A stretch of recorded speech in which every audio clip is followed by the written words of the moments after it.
FBR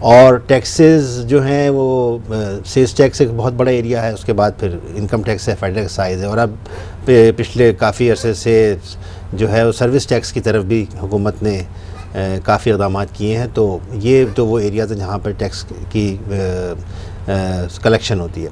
لیکن ہوتا کیا ہے کہ مختلف اداروں سے, مختلف اسٹیک ہولڈر سے جب تجاویز دی جاتی ہیں تو وہ بظاہر ان پہ امپلیمنٹیشن نہیں ہوتا ہے, اور بہت ساری تجاویز. اس کی وجہ کیا ہے, مطلب کیا بیسک کیا وجہ ہے؟ مطلب لوگ اتنی بڑی ایکسرسائز ہوتی ہے, لوگ فیڈریشن میں بھی بات کرتے ہیں, چیمبر میں بات ہوتی ہے, ٹیکس بار میں بھی, آئی کیب میں بھی, لیکن کیا ریشو ہے, ایک تو ایکسیپٹنس کا کیا ریشو ہے, اور اس کی وجہ کیا ہے کہ وہ لوگ ایکسیپٹ. وجہ تو خیر ظاہر ہے کہ آج تک ہماری سمجھ میں نہیں ہے وجہ کیا ہے, لیکن یہ ضرور ہے کہ جب بھی تجاویز مانگی جاتی ہیں تو اس میں مختلف قسم کی تجاویز ہوتی ہیں. اس میں ریونیو میجرز بھی ہوتے ہیں جس میں آپ جہاں سے آپ کلیکشن انکریز کر سکتے ہیں, اس میں فیسیلیٹیشن کا بھی ایریا ہوتا ہے, اس میں کچھ لاز میں ایسی فلاز ہیں جن کو ٹھیک کرنے سے بھی بہت ساری چیزیں بہتر ہو سکتی ہیں.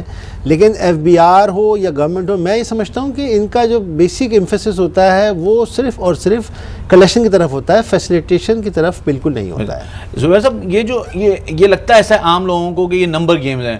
اب آپ 5 بجے بجٹ والے دن تقریر ہو رہی ہے, تقریر جب کی جاتی ہے فائنانس منسٹر کی, اور جو ڈاکیومنٹ آتا ہے اس میں ڈسٹورشن ہوتا ہے.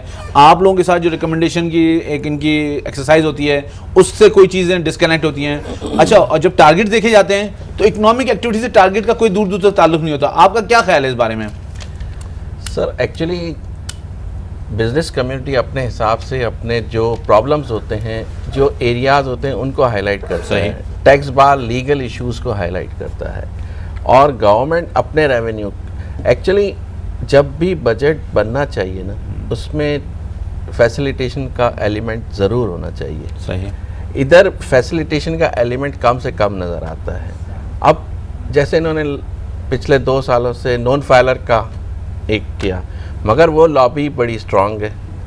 انہوں نے نان فائلر کی لابی بہت اسٹرانگ ہے. نان فائلر کی میں اس وجہ سے کہوں گا کہ آپ یہ دیکھیں کہ ان کو 0.6% اگر ریٹرن فائل نہیں کرتے تو ٹیکس تھا, ان کو امپیکٹ آ رہے ہیں. وہ امپیکٹ مگر وہ 0.4 سے آگے بڑھ ہی نہیں رہی حکومت. صحیح. اور اب ان کے لیے ایمنسٹی پلان کر رہی ہے, جو کہ آپ اخباروں میں پڑھ رہے ہیں. جی جی. اور ایک پراپرٹیز کے لیے آ چکا ہے امینڈمنٹ آرڈیننس. تو یہ چیزیں, یہ نون فائلر اس لیے میں کہہ رہا ہوں کہ اسٹرانگ لابی ہے کہ گورنمنٹ ان کے آگے جھک چکی ہے. صحیح. اچھا, اگر آپ سمجھتے ہیں کہ ہم اس پروپوزل اور اس تجاویز کا آغاز کریں تو آپ کے خیال میں فیسیلیٹیشن میں کیا ہونا چاہیے؟ فیسیلیٹیشن میں دیکھیں نا, اب سب سے پہلے تو ایک پینلٹی پروویژنس لے لیں. 182 کی پینلٹی کے پروویژنس ہیں, اس میں ہے 1A ہے اور 182(15) ہے. 1 کیا ہے کہ میں ریٹرن فائل کرتا ہوں, اگر لیٹ فائل کرتا ہوں جی, تو میرا اس میں پرووائزو کو امینڈ کر دیا انہوں نے کہ ٹیکس پیبل کی ڈیفینیشن کو چینج کر دیا. ٹھیک ہے. ٹیکس پیبل ہم یہ کہتے ہیں, جو پہلے بھی تھا لا میں, کہ آفٹر ہمارا ڈیورنگ دا ایئر جو ٹیکس کٹ چکا ہے, انہوں نے ایکسپلینیشن ڈال کے اس کو چینج, انہوں نے ایکسپلینیشن گراس ٹیکس کر دیا اس کو. تو اس وجہ سے پینلٹی بہت زیادہ. لیکن یہ تو ہم 2 سال سے پروپوزل دے رہے ہیں, وہ سن نہیں رہے اس بات کو. یہی نا, یہ فیسیلیٹیشن کی طرف سوچتے ہی نہیں ہے نا. یہی ہم کہہ رہے ہیں. اور اگر آپ دیکھیں, اور ہم نے بھی دیکھا ہے کہ 182 جو پینلٹی کا اور آفینس کا سیکشن تھا, وہ کتنا انہوں نے واس کر دیا. پہلے اتنا بڑا کنٹینٹ میں تھا. وہی بتا رہا ہوں کہ آپ ود ہولڈنگ ایجنٹ ہے جیسے, اب ود ہولڈنگ ایجنٹ کا اسکوپ بہت بڑھ گیا ہے. اب ود ہولڈنگ ایجنٹ ایک تو گورنمنٹ کے بہاف پہ کلیکشن کرتا ہے اور اس کو ریگولری جمع کراتا ہے, اور اگر وہ ایک دن بھی ڈیلے ہو جاتا ہے تو اس کو 2500 پر ڈے کی روپیز کے حساب سے پینلٹی. زبیر صاحب, ہمیں ایک بریک لینا ہے. جی, یہاں لیتے ہیں ایک بریک, اور پھر آ کے بات کریں گے کچھ اور اہم ایشوز پر.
بریک پہ جانے سے پہلے ہم بات کر رہے تھے پینلٹی پروویژنس کی. زبیر صاحب ہم ایکسپلین کریں. زبیر صاحب جی بتائیے آپ کیا کہہ رہے تھے ود ہولڈنگ کے حوالے سے؟ میں یہ کہہ رہا تھا کہ وہ پرووائزو میں جو ڈیفینیشن کو چینج کیا گیا ٹیکس پیبل کی وہ ہونی چاہیے آفٹر ٹیکس کریڈٹس. ٹھیک ہے ٹھیک ہے ٹھیک ہے نا. پھر جو ہم لوگ یہ انڈرسٹینڈنگ ہے مطلب جو ہماری انڈرسٹینڈنگ ہے اور ہونا بھی یہی چاہیے. ٹیکس تو پے کر چکا ہے وہ اس کی ڈیڈکشن ملنی چاہیے. دوسرا ود ہولڈنگ ایجنٹ کو جو naan filing of with holding statement کی پینلٹی ہے وہ بہت ہی ہارش ہے. وہ یہ کہ 2500 روپیز پر ڈے سے نارملی آفیسرز نوٹسز بھیجتے ہیں. ٹھیک ہے. اور اگر کسی نے کوئی کاروبار نہیں کیا نیل کی اسٹیٹمنٹ سے اس کو بھی ملینس میں پینلٹی آ رہی ہے. تو وہ تو بہتر یہ سمجھتا ہے کہ ہم کمپنی بند کر دیں چھوٹے کاروباری, کہ اتنی پینلٹی سے تو بہتر ہے کہ ہم کاروباری بند کر دیں اور کلوز کر دیں, انڈاکومنٹڈ کریں. پہلے پروویژن یہ تھا کہ پہلا نوٹس آتا تھا ہم اس کی کمپلائنس کر دیں تو 5000 روپے کی پینلٹی, ٹوکن پینلٹی. اب اس پھر دوسری اگر آپ نے پہلے کی نہیں کی دوسرا نوٹس آیا تو 10,000 روپے, پھر تیسرا نوٹس آتا ہے اس پہ 25,000 روپے. تو وہ ریونیو میجر نہیں تھا, یہ اب ریونیو میجر بنا رہے ہیں پینلٹی, اور ہر کیس میں پینلٹی نوٹسز آ رہے ہیں. کسی نے اگر ایک دن بھی ڈیلے کیا تو 2,500 کی پینلٹی آتی ہے. لیکن آپ جو بات سملرلی سیلز ٹیکس ریٹرن میں بھی بالکل صحیح ہے. آپ جو بات کہہ رہے ہیں اس کا مطلب یہ ہے کہ ٹیکس پیئر جو ہے اس پہ پینلٹی کے پروویژنس ہارش نہیں ہونے چاہیے. جو نان فائلر ہے یا نان پیئر ہے اس پہ زیادہ سخت ہونے چاہیے. تو یہ ہمارے یہاں ادر وے اراؤنڈ ہے. جی بالکل, کیونکہ یہ آسانی سے ان کو اسکویز کر لیتے ہیں اور ان پہ پینلٹی سارے پروویژن. جب بھی ہماری ملاقاتیں ہوتی ہیں اس میں نہیں یہ ایسا ایشو نہیں ہے, یہ اس طرح سے ہمیں میسج آتا ہے. مگر ٹھیک ہے, ایک تو پینلٹی پوائنٹ. ریحان صاحب یہ جو آڈٹ ہے ایک بہت بڑا مسئلہ رہا پچھلے سالوں میں, اور اس پہ کورٹ میں لٹیگیشن گئی, پھر فائنلی چیزیں ڈیسائیڈ ہوئیں, اور اب ایف بی آر کو مطلب میرے خیال میں کلیئر چیزیں ہو گئی ہیں. تو کیا آپ سمجھتے ہیں کہ آڈٹ پالیسی جو لے کے آئی جا رہی ہے اور جو آڈٹ کے میکینزم ہے, جو طریقہ کار ہے فیلڈ آفیسر کا, تو وہ صحیح ہے یا اس میں ابھی بھی گنجائش ہے کہ امپرومنٹ کی گنجائش ہے, یا وہ قانون سے اپنی اختیارات سے تجاوز کر رہے ہیں اس بات پہ؟ دیکھیں آڈٹ کا جب یہ آرڈیننس آیا 2001 کا جو 2003 میں امپلیمنٹ ہوا ہے, تو ظاہر ہے یہ ایک بالکل ایک پیراڈائم شفٹ تھا, اور یہ سیلف اسسمنٹ اسکیم کی بیس پر یہ آرڈیننس لانچ کیا گیا تھا. کیونکہ جو بھی آپ فائل کریں گے اپنے ٹیکسز وغیرہ اور ریٹرن فائل کریں گے تو وہ آٹومیٹیکلی سیلف اسسمنٹ میں فال کرے گا ارسپیکٹیو آف اینی انکم اور loss, back by the strict audit. Back by the strict audit. اچھا آڈٹ انہوں نے یہ کہہ دیا کہ back by strict audit, but they have not defined what is audit under the income tax ordinance. Obviously جو audit کی definition جاتی ہے ادر لاز میں تو وہی اس میں کور ہوتے ہیں. لیکن ایک بات یہ ہے کہ آڈٹ میں شروع میں انیشلی یہ تھا کہ کمشنر کو انہوں نے پاور دی تھی کہ وہ کسی بھی کیس کو آن سرٹن گراؤنڈس وہ سلیکٹ کر سکتا ہے آڈٹ میں, اور اس کا وہ آڈٹ کر سکتا ہے. اور وہ آبویسلی جب آڈٹ کرے گا تو ایک پورا پروسیجر تھا آڈٹ کا جو وہ فالو کرتا تھا. پھر سبسیکوئنٹلی یہ ہوا کہ اس میں بھی ہراسمنٹ شروع ہوئی, اور افسران نے بہت سارے کیسز میں جو ہے وہ ٹیکس پیئر یہ سمجھتا تھا کہ وہ ہیرس ہو رہا ہے, اور کافی چیزیں جو ہیں وہ نیگیٹو ٹرینڈ کی طرف چلی گئی. پھر انہوں نے یہ کیا کہ انہوں نے ایک سیکشن انٹروڈیوس کیا 214C, جس میں بورڈ کو پاور دے دی کہ وہ اپنا کیس جو ہے رینڈم بیلٹ کے تھرو سلیکٹ کر کے آڈٹ کر سکتے ہیں. پھر سبسیکوئنٹلی یہ آپس میں یہ جھگڑا شروع ہوا, میں سمجھتا ہوں ٹیکس پیئر کا بھی اور آپس میں بھی, کہ 177 جو اختیارات تھے کمشنر کے پاس اور ساتھ ساتھ جو بورڈ کے اختیارات تھے, دونوں جگہ سے آڈٹ کے کیسز سلیکٹ ہو رہے تھے. اور اس کی وجہ سے ٹیکس پیئر یہ سمجھ رہا تھا کہ یہ تو میرے لیے ظاہر ہے کہ فائل کر رہا ہے, جپٹائز ہو رہا ہے, اور پھر ظاہر ہے اننیسیسری ہراسمنٹ بھی ہو رہی تھی. تو یہ ایک باہر کورٹس نے کچھ ڈیسیژن ایسے دیے ہیں کہ جس کی وجہ سے وہ چیزیں کافی کلیئر ہو گئی ہیں. بٹ اسٹل میں یہ سمجھتا ہوں کہ جو ڈیسک آڈٹ کا کنسیپٹ ہے, جو ایف بی آر کے پاس جب ڈیٹا موجود ہے, آپ کیا سمجھتے ہیں کہ ہر سال آڈٹ ہونا چاہیے؟ دیکھیے ہر سال آڈٹ نہیں ہونا چاہیے, اور یہ کنسیپٹ بھی نہیں تھا آرڈیننس کا. تھا یہ کہ اگر کسی کا 1 سال میں آڈٹ ہوتا ہے 3 سال کے اندر میں, تو وہ اگر اس کا آڈٹ پراپر ہو جاتا ہے اور وہاں پر کوئی ایسا لیگل پوائنٹس نہیں نکلتے ہیں, یا اور کوئی ایسی فلاز نہیں نکلتے ہیں, کوئی پرابلم نہیں نکلتی ہیں, یا تو وہ آٹومیٹیکلی پھر 2 سال کا اس کو کم سے کم چھوٹ ملتی تھی, اور تیسرے سال میں پھر آڈٹ ہوتا تھا. اور اگر کوئی چیز نکلے گی تو پچھلے سالوں میں جب تک ٹائم بارڈ نہیں ہوا تو اس کو لے جا بالکل لے جا سکتا تھا. چلیں یہ تو بڑی ریزنیبل بات تھی, لیکن یہ ہوا نہیں میرے خیال میں. یہ جب سے آڈٹ شروع ہوا ہے یہ ہر سال آڈٹ کر رہے ہیں, ہر سال آڈٹ کر رہے ہیں, اور میرا خیال ہے کہ ہر سال آڈٹ کر رہے ہیں اور انہی لوگوں کا کر رہے ہیں کہ جن کا آڈٹ بار بار ہو رہا ہے. صحیح. تو یہ آڈٹ کے 177 آپ نے بتایا, 214C بتایا, لیکن 122(5)A بھی آڈٹ کی ہی شکل ہو گئی زبیر صاحب, یہ اور مانیٹرنگ بھی اس کی شکل ہو گئی. تو یہ کیسے کیا ہوا ہے اس کا مطلب؟ دیکھیں, میں جو 177 اور 214C کا آپ نے کہا, تو ایک تو دو تین چیزیں اس میں. 214C کی سلیکشن کا بھی ٹائم لمٹ اسپیسیفائڈ ہونا چاہیے لاء میں. اس کی وجہ یہ ہے کہ اب آپ 2015 کے ابھی بیلٹنگ ہوئی ہے جی, اب ریٹرن 2016 کی فائل ہوئی ہے جی, آپ ایک سال پیچھے چل رہے ہیں, یا تو 30 days یا 60 days کا کوئی ٹائم فریم ہونا چاہیے from the date of filing of return. صحیح ہے. دوسرا یہ ہے کہ آپ کی آڈٹ پالیسی آتی ہے, اس میں آپ کہتے ہیں کہ 177 یا 214C میں جو لاسٹ ایئر آڈٹ ہوا ہے 2014 کا, تو 2015 میں سلیکٹ نہیں ہوگا. صحیح ہے. مگر یہ نہیں کہتے کہ کمشنر بھی سلیکٹ نہیں کرے گا, جی, اور کمشنر اپنے پاورز استعمال کرتے ہوئے وہ ہر سال ایک کیس آڈٹ چلتا رہتا ہے. تو اس کا آپ کیا پروپوز کیا کرتے ہیں, کیا حل ہونا چاہیے؟ دیکھیں, اگر آڈٹ پالیسی ہے نا تو پھر وہ مینوئل بھی سلیکشن نہ کر سکے. اچھا, تو مطلب اگر انہوں نے بار کیا ہے کہ اگر وہ نہیں ہو سکتا تو 177 بھی انووک نہیں ہو سکتا. ہاں, اگر میرا کوئی prejudicial to the interest of revenue کے کوئی ایشوز ہیں تو 122(5)A کا گھر ان کے پاس کھلا ہے. کوئی ڈیفینیٹ انفارمیشن ہے تو 122(5) ہے ان کے پاس. تو یہ چیزیں ان کو مد نظر رکھتے ہوئے, لیکن ہم 3-4 سال سے پروپوز کر رہے ہیں لیکن اس پہ کوئی ان کی کان پہ جون نہیں رینگی بغال ہے. ہاں, میرے خیال میں کہ میں تو سمجھوں گا 2-4-5% پروپوزل مانے جاتے ہیں. باقی صاحب یہ مانیٹرنگ ہے, مانیٹرنگ بھی تو ایک پورا ایک آڈٹ کا ہی میکینزم بن گیا ہے نا. اب آپ دیکھیں کہ مانیٹرنگ, اچھا یہ 161 سے آگے نہیں جاتے 162 پہ, یہ اس کی کیا وجہ ہے؟ دیکھیے, مانیٹرنگ جو ہے نا, monitoring it self is a basically complete audit.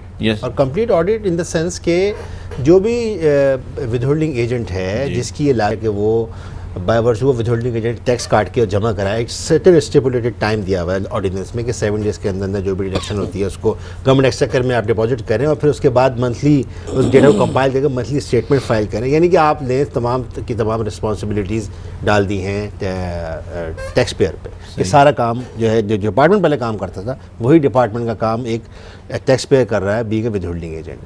اچھا, اب اس کے بعد یہ ہے کہ جب یہ ود ہولڈنگ ایجنٹ آپ کی کمپلائنس کر دیتا ہے اور اس کے بعد تمام ڈیٹا ان کے پاس موجود ہوتا ہے اور کراس میچ بھی کرتے ہیں ڈیٹا یہ, لیکن جب یہ مانیٹرنگ کرتے ہیں سال کے آخر میں تو یہ کرتے کیا ہے کہ اس تمام کا تمام ڈیٹا آپ سے دوبارہ منگواتے ہیں. صاحب ہمیں ایک بریک لینا ہے, یہاں لیتے ہیں ایک بریک, واپس آتے ہیں اور پھر بات کرتے ہیں اسی ٹاپک پہ.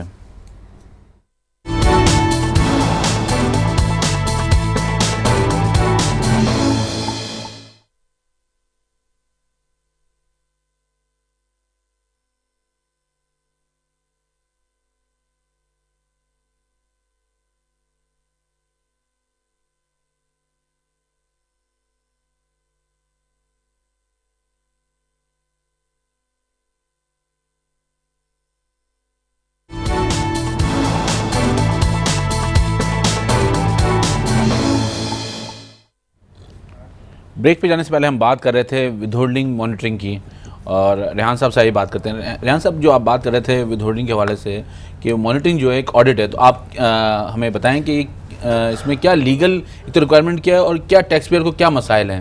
دیکھیے, مسائل ٹیکس پیئر کو یہ ہیں کہ ٹیکس پیئر کو انہوں نے باؤنڈ کیا ہوا ہے ود ہولڈنگ ایجنٹ کے ڈیفینیشن میں لا کے کہ وہ ٹیکس بھی کاٹے. ظاہر ہے کہ ہر ٹیکس پیئر نہیں ہے, کمپنیز فال کرتی ہیں اس میں کچھ ایسوسیشن آف پرسنز ہیں, اس کی سرٹن لمیٹیشنز ہیں.